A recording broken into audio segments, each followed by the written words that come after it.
안녕하세요. 빅사랑 카페에 오신 여러분들을 환영합니다. 오늘은 고전 작가 기행 시간으로요. 러시아가 낳은 세계적 문호 레프 톨스토이를 여러분들께 소개해 드리려고 합니다. 톨스토이는 러시아의 소설가이자 시인, 사상가로 알려져 있고요. 도스토옙스키와 함께 19세기 러시아 문학을 대표하는 인물의 한 사람으로서요. 사실주의 문학의 대가였고요. 러시아뿐 아니라 전 세계에서도 위대한 작가들 중 한 사람으로 꼽히는데요.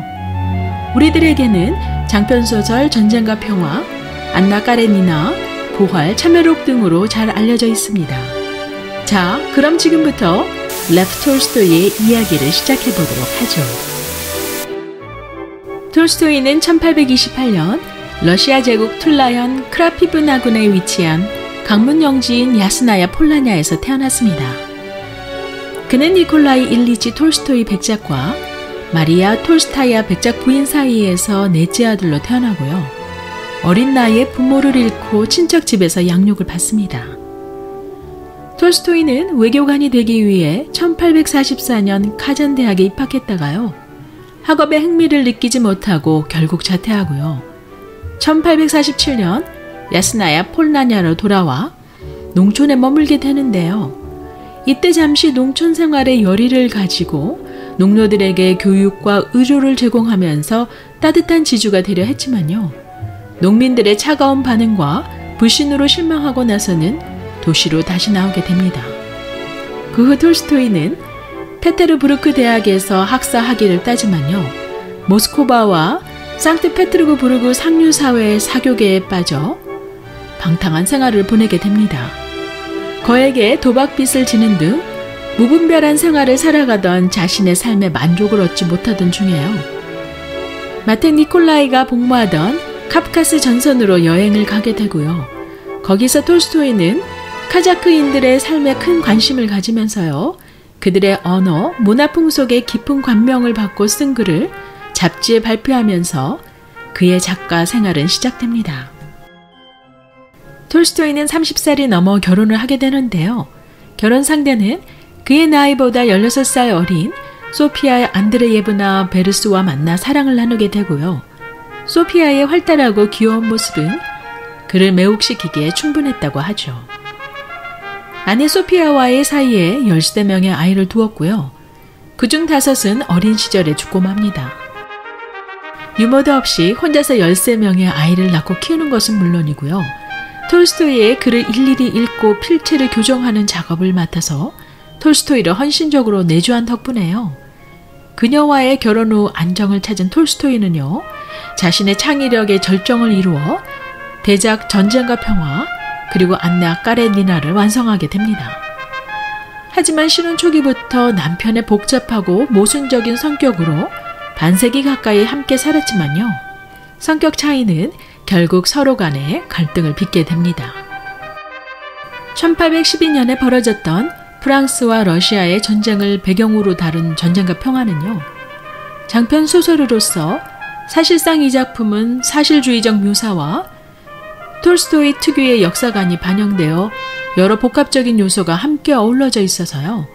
한 장르로 딱 구분하기가 쉽지 않은데요. 전쟁과 평화는 나폴레옹과 러시아가 전쟁을 치르는 배경 속에서 두 가족의 이야기를 다루고 있습니다.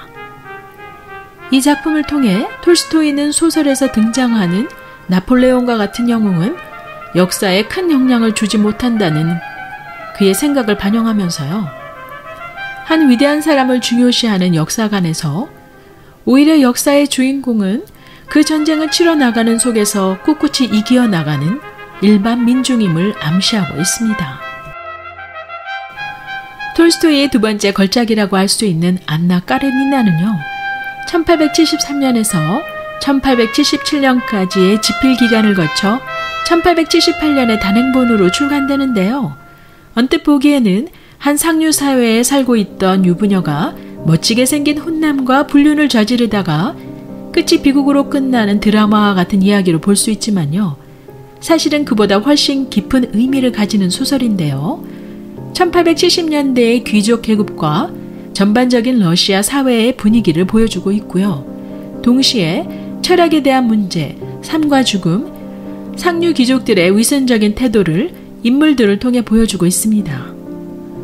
안나 까레니나를 쓰고 난 후에 톨스토이는 인생에 있어서 의미와 목적에 대한 의무를 가지기 시작하는데요. 종교와 일치하는 삶에 강한 열정을 가지면서요. 인생론, 참여록을 저술하고는 자신의 재산과 영지를 포기하고 농부로 일하는 금욕적인 생활을 택하기 시작합니다. 1885년에는 사유재산마저 부정하여 이 문제로 부인과 심하게 다투기도 합니다. 톨스토이 자신은 백작의 지위를 가지고 있는 귀족 신분이었지만요. 바보 이반, 사람은 무엇으로 사는가 등의 작품들을 통해서요. 러시아 귀족들의 많은 재산과 사치스럽고 화려한 생활로 인해 민중의 삶이 가난함을 문학을 통해 비판하였다가요. 참회록과 그렇다면 우리는 무엇을 할 것인가 등은 출판이 금지당하였다고 하죠. 하지만 독자들은 필사본이나 등사본을 만들어 읽었다고 하고요. 유럽과 미국 그리고 아시아에 있는 출판사가 톨스토이의 작품을 출판하여 오히려 외국에서 유명한 베스트셀러가 되었습니다.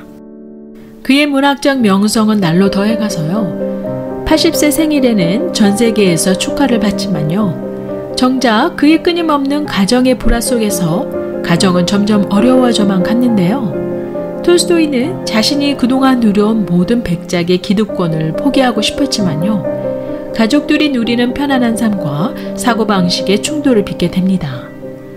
스스로 선택한 금욕주의 그리고 수도자적인 삶을 추구하지만 그는 자신이 고백한 신앙 고백적인 삶을 가족과 살지 못하는 자신을 발견하게 됩니다. 1910년 결국 그는 막내딸과 주치의를 데리고 집을 떠나 여행길에 오르지만요. 도중에 폐렴을 앓다가 아스타포보의 외곽 가니역에서 82세 나이로 세상을 떠나게 됩니다. 저는 짧게나마 레프 톨스토이의 생애와 작품들을 리뷰해보면서요. 톨스토이의 작품 활동을 초기, 중기, 후기로 나누어 볼 때 그가 말년에 가장 가치 있게 여기며 심각하게 고민했던 사실은 어떻게 살 것인가에 대한 문제임을 알 수 있었습니다. 그의 인생의 전반부에 경험했던 방탕함과 무절제한 삶과는 대조적으로요. 후반기에는 금욕과 청빈한 삶을 추구했지만요. 늘 자신의 사상과 행동이 일치하지 않는 사이에서 고뇌하던 한 인간의 모습을 보여주고 있는 듯 싶습니다. 이러한 톨스토이의 고뇌는 여느 다른 작가들과는 다른 모습을 보여준다고 생각되어지는데요. 이 점은 우리들도 자신 안에 두 얼굴과 늘 싸우고 있는 모습이 아닐까 여겨집니다. 위대한 대문호일지라도 완벽할 수는 없지만요. 적어도 인생의 마지막에 통렬하게 자신의 삶을 돌아보고 변화하려고 했던 그의 모습은 우리도 따라가야 할 점이 아닌가 생각해 보았습니다. 앞으로도 그의 대작 장편 소설을 여러분들께 소개해 드리려고 하는데요. 그동안 제가 다루었던 영국 문학과 러시아 문학은 사뭇 다른 면을 보여주는데요. 개인적으로도요, 톨스토이의 작품에 많은 매력을 느끼고 있습니다.